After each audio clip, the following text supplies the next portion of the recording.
এ কি অবাক কাণ্ড! তেলের বদলে জল, এটাও আবার হয় নাকি? দেখুন কাণ্ড, কিনতে গেল তেল, দিয়ে দিল জল। না, আমরা বলছি না। তেল কিনতে যাওয়া ক্রেতাই দাবি করছেন এমনটা। যুদ্ধ আবহে যে কোনো মুহূর্তে ভারতবর্ষে তেলের অকাল হতে পারে, বাড়তে পারে তেলের দামও। এমতাবস্থায় হাওড়া NH6-এ স্বল্পে একটি পেট্রোল পাম্পে উত্তেজনা ছড়ালো। অভিযোগ, এক মহিলা 4 চাকা গাড়ি কিনে স্বল্পের অতুলানন্দ সার্ভিস সেন্টারে শোরুমের চালক নিয়ে তেল ভরতে আসে, কিন্তু পাম্পে তেলের বদলে জল ভরে দেয়। গাড়ি একটু এগিয়ে বন্ধ হয়ে গেলে সন্দেহ হয়। গাড়ির ট্যাঙ্ক থেকে তেল বার করতে গিয়ে দেখে বেশিরভাগটাই জল। খবর দেওয়া হয় পুলিশে। বাঁকড়া ফাঁড়ি থেকে পুলিশ এসে তদন্ত করে দেখে পাম্পের থেকে জল বেরোচ্ছে। বোতলে ভরে দেখে পেট্রোলের বদলে সাদা জল। হইচই পড়ে যায় এলাকায়। নামানো হয় র্যাব। ওই পাম্পের প্রতিনিধি ঘটনা স্বীকার করে বলেন, পাম্পের থেকে পেট্রোলের বদলে জল কিভাবে এলো আমি বলতে পারবো না, তবে ভারত পেট্রোলিয়ামের ইঞ্জিনিয়ারদের খবর দেওয়া হয়েছে, তারাই বলতে পারবে কিভাবে জল এলো। তার মধ্যে একটা মেশিনের মধ্যে সামান্য 20 লিটারের মতন জল বেরিয়ে গেছে।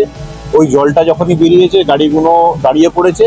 ওই গাড়িগুলোকে আমরা আবার রিপ্লেসমেন্ট তেল দিয়ে ওদের যে ওই তেলটা ফ্লাশ করার জন্য যে খরচা হবে শোরুম থেকে সেটা দিয়ে দেওয়ার আমরা অঙ্গীকার করে ওদেরকে ছেড়ে দিলাম। ওরা সন্তুষ্ট হয়েছে। তেলে জলে যে মিক্স হয় না তার প্রমাণ হচ্ছে এই বোতল। আমি শোরুম থেকে গাড়ি কিনেছি, শোরুম থেকে আমাকে বলেছে যে এখান থেকে জল তেল নিতে, কিন্তু তেলের জায়গায় জল নিয়ে নিয়েছি স্যার।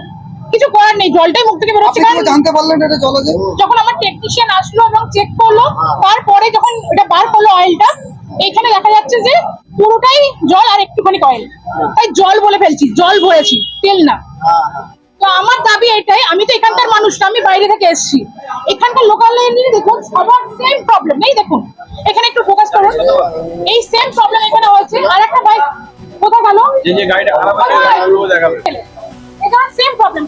জল একটু भाई स्पीड आएगा लेकिन है पानी বদল पानी बोतल लेना भाई, এটা বোতল দেনা ভাই। আপনি ক্যামেরা কলের জল করছে, দাও ভাই দাও ভাই। टैंकी खोल दो, टैंकी खोल दो। ট্যাঙ্কিতে করুন।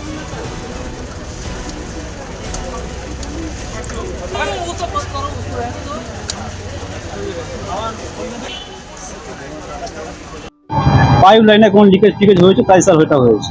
কেন পাইপ লাইন কি জলের সাথে কি জয়েন করা আছে? জলের সাথে তো স্যার যদি অ্যাড থাকতো তাহলে কত জল বেরোতো। তো তেলের লাইন কানেক্ট আলাদা তো, জলের কোথায় আসবে? একটা ট্যাঙ্কি থেকে দুটো জলটা এসছে লিকেজ থেকে, হয়তো কোনো পাইপ লিকেজ হয় না, ওই পাইপ থেকে জল ঢুকে কম দিয়ে বেরোচ্ছে, আদার্স কিছু না। জলের পাইপের সাথে জয়েন্ট হবে কি করে সেটাই জানতে চাই। তো লিকেজ থেকে জলটা ঢুকছে না। কি ঘটনা ঘটেছে? তেল গাড়িতে পালসার গাড়িতে তেল ভরছিলাম, তেল ভরলাম, যেই তেল ভরলাম গাড়ি চলতে চলতে অটোমেটিকলি বন্ধ হয়ে গেছে। বন্ধ হয়ে যাওয়ার পরে যখন গাড়ি দেখলাম যে গাড়িতে তেল রয়েছে তা সত্ত্বেও চালু হচ্ছে না কেন, তারপর এরকম আরেকটা বোতলে তেলটা বার করলাম। যখন তেল বার করলাম ঠিক এইরকমই সিচুয়েশনে একটা বোতল ফেলে দেওয়া হয়েছে, এই একটা বোতল বেঁচে আছে। এর মধ্যে দেখুন 50% জল রয়েছে আর 50% তেল রয়েছে। আপনি কি হতে সাথে ছিলেন না? না না, আমি আলাদা।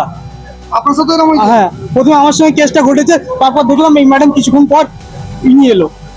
নাকি আপনার বোতলে আগে জল ছিল? না না, আমার তো মানে গাড়িতে জল থাকলে তো গাড়ি স্যার কি করে নিয়ে চালিয়ে আসবো আমি।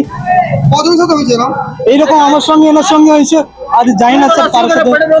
কোন পেট্রোল পাম্প এটা? এটা ভারত পেট্রোল পাম্প। পেট্রোল পাম্পের মালিকের কাছে গিয়েছিলেন? ম্যানেজার সঙ্গে স্যার কথা বলেছিলাম, কিন্তু এসছিল, আসার পরে কোনো রেসপন্স দিচ্ছে না, ভেতরে ঢুকে আছে। কি বললো সে তারা? তারা বলছে আমরা ফোন করছি খালি। এর আগেও স্যার এরকম ঘটনা হয়েছিল, পেট্রোলে কেরোসিন তেলের গন্ধ আসছিল। আমি এখানকার লোকাল বাসিন্দা স্যার, আমাদের বিচার চাই। আপনি কোথায় আসতেন? আমি ওই বাঁকড়া সর্দারপাড়াতে। আপনার নাম? আমার নাম দানিশ ইসলাম।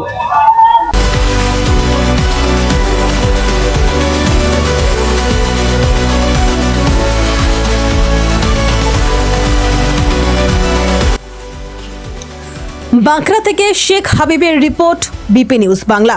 ধর্মসভার কর্ম আমাদের।